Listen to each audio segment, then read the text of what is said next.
On Wednesday, a second person died in Goma, Congo after contracting Ebola.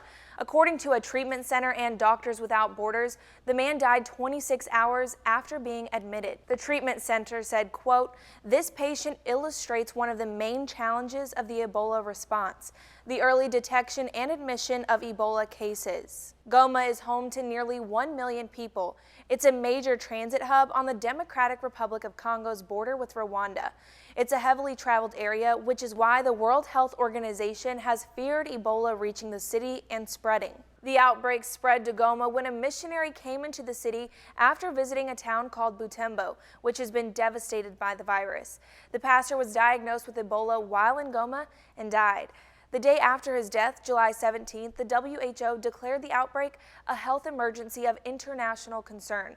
It's only the 5th declaration of a global health emergency in history. WHO officials clarified that there's no indication the pastor and the person who died Wednesday are linked. On Tuesday, the head of the WHO Ebola response team said the second victim's home and the health center he passed through were being disinfected. He also said officials have established a list of high-risk contacts and that those people would be vaccinated. Health centers in Goma have been provided with training and equipment to improve infection prevention and control, according to the WHO.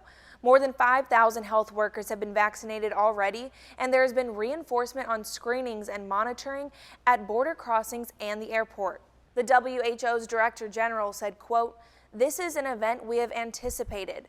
This is why we have been doing intensive preparedness work in Goma, so that any new case is identified and responded to immediately."